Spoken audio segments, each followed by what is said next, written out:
Bonjour à tous et bienvenue dans cette petite vidéo qui vous montrera les 5 points à vérifier dans l'achat de votre 4L. La première chose est la motorisation. Vous devez choisir si vous voulez un moteur Billancourt ou un moteur Cléon. Moteur Billancourt, vous aurez le choix entre 780 ou 850 cm3. A savoir aussi que les moteurs Billancourt surchauffent un peu plus lors du 4L Trophy, donc ils nécessitent une petite préparation lors du circuit de refroidissement. Les moteurs Cléon sont soit les 1 litre ou les 1 litre 1.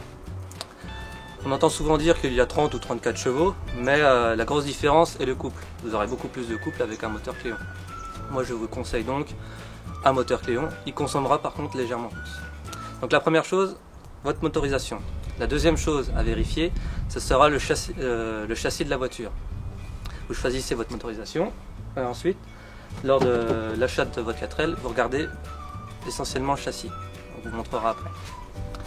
La troisième chose, vérifier le fonctionnement du moteur. Chose banale, on vérifie si tout marche correctement. Et les réparations à faire, le kilométrage, l'entretien qui a été fait dessus, le blabla quotidien. La chose suivante est tout ce qui est accessoires, les serrures de porte, si le compteur fonctionne,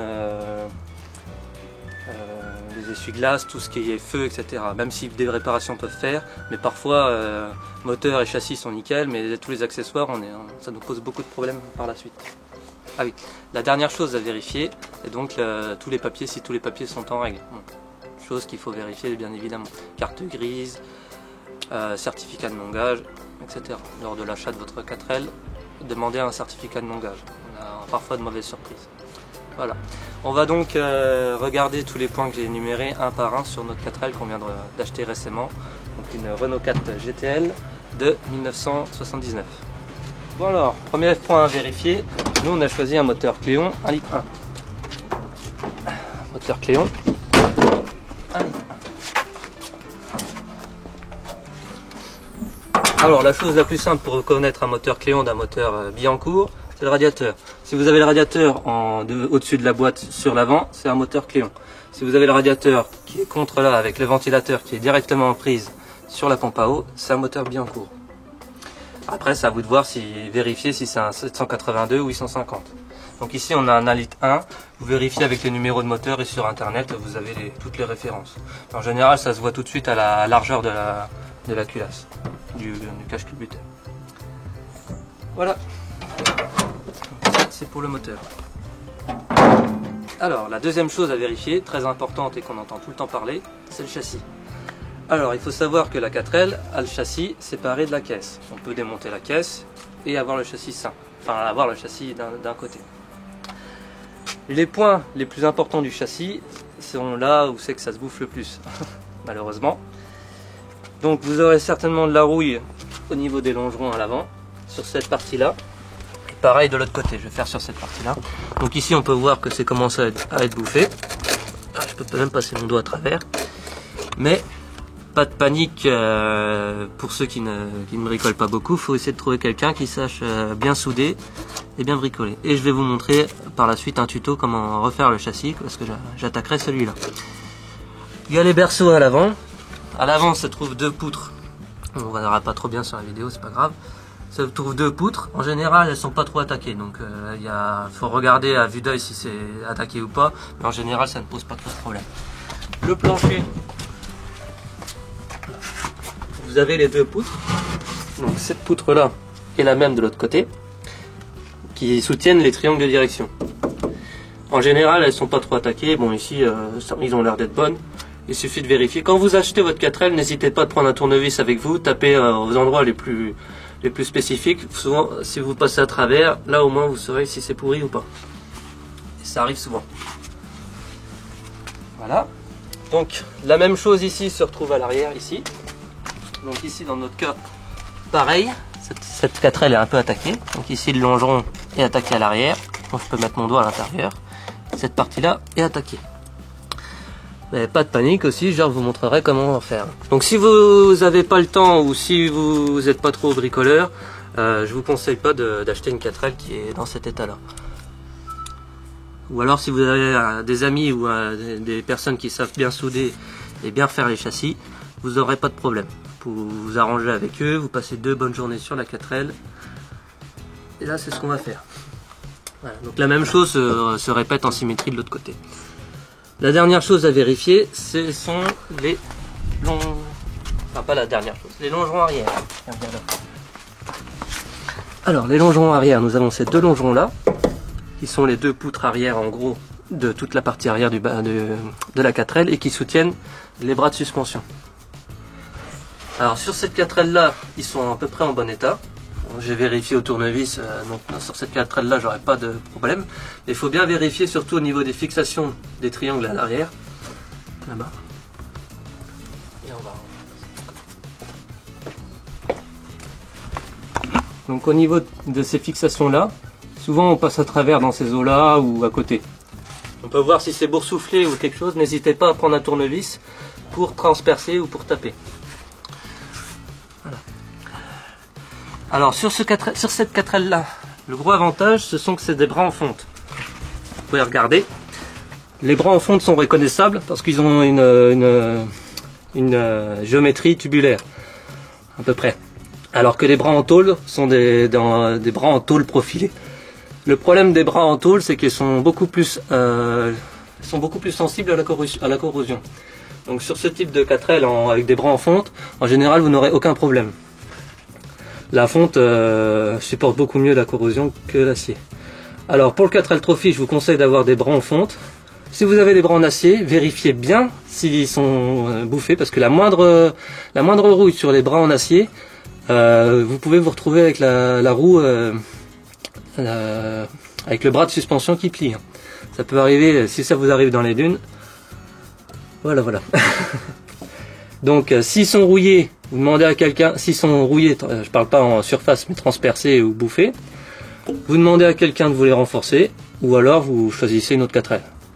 Mais cette partie-là est une des plus importantes parties de la 4L à vérifier, les bras de suspension. Là, en sans fonte, il n'y a aucun problème. Voilà. Donc tout ce qui est plancher, si vous avez des trous dans le plancher, il n'y a pas de panique, c'est pas ce qui supportera la 4L, c'est ce qui supportera. Bon, par contre, si vous passez à travers pendant le 4L Trophy avec vos pieds, c'est pas très bon. À vérifier aussi.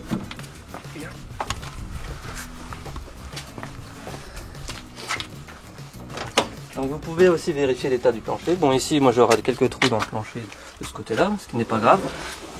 Par contre, cette partie-là du longeron, elle fait partie intégrante de la 4L.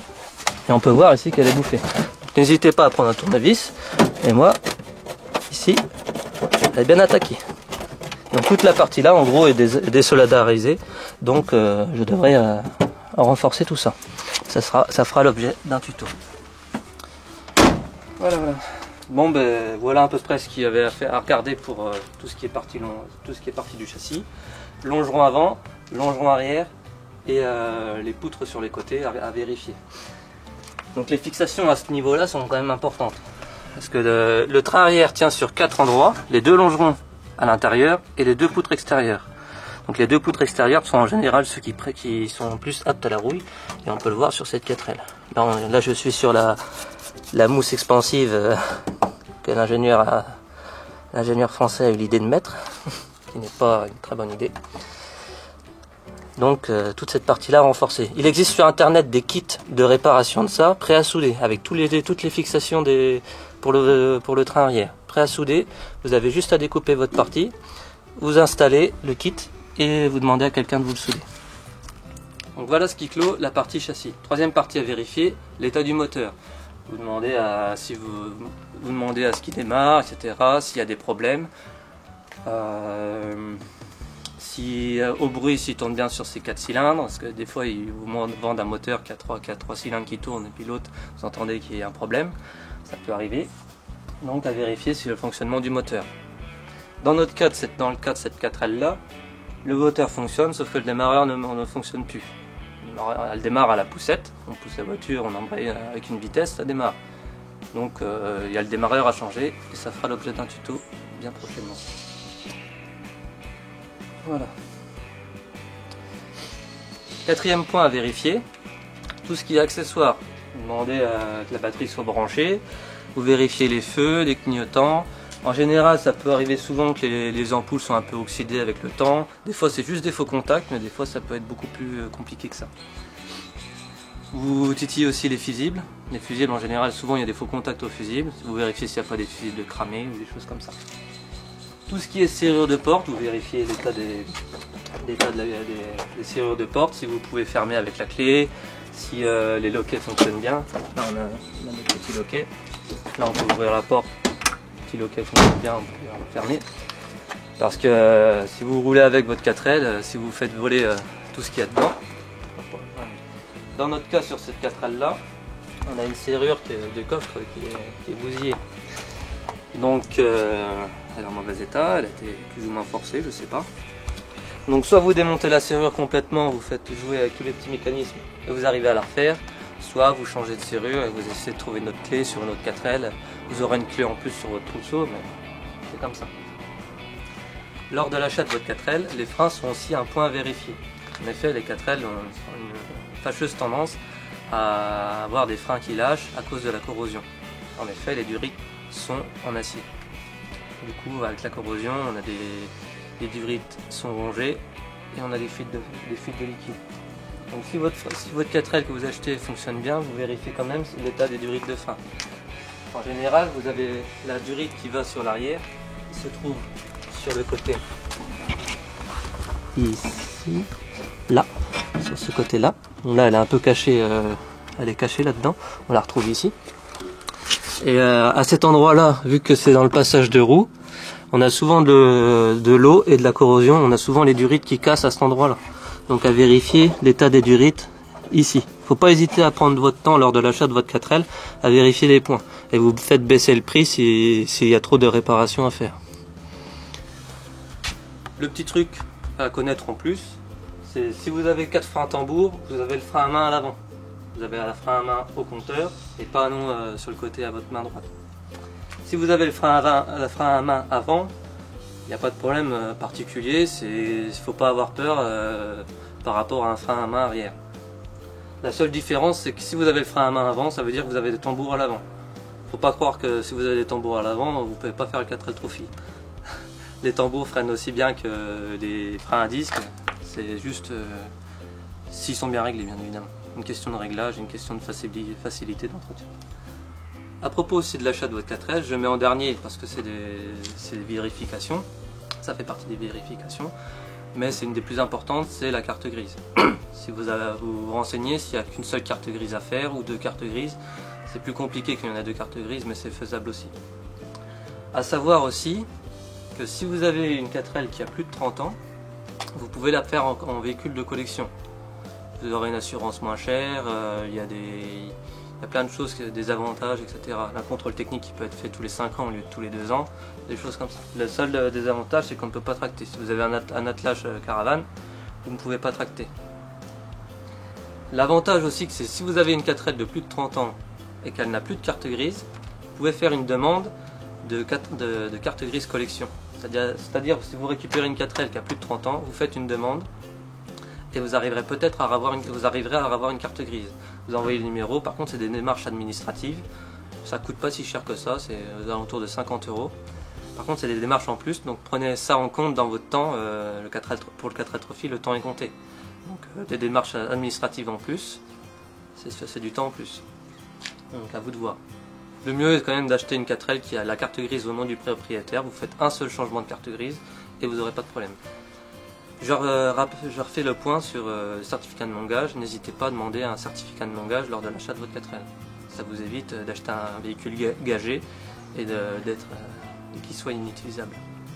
Voilà, nous avons fait le tour des principaux points à regarder lors de l'achat de votre 4L. Sur ce, je vous dis à bientôt dans nos prochains tutos qui vont bien évidemment concerner cette 4L. On va avoir de la réparation au niveau des longerons sur les côtés. On va avoir le démarreur à refaire, du travail de carrosserie. Je vous expliquerai comment faire la carrosserie ou des choses comme ça. Et puis quelques petites vérifications techniques par-ci par-là. Et prochainement, à mon avis, je vais commencer la préparation, c'est-à-dire peut-être une rehausse de l'avant avec les barres de torsion, remettre des crans aux barres de torsion, pas trop non plus. Et des petites préparations, peut-être des légères modifications moteur pour la préparer pour le 4L Trophy. Optimisation du circuit de refroidissement. Pour la puissance, vaut mieux pas trop y toucher. Alors, sur le 4L Trophy c'est mal vu. Voilà. Sur ce, à bientôt dans nos prochaines vidéos et nos prochains tutos.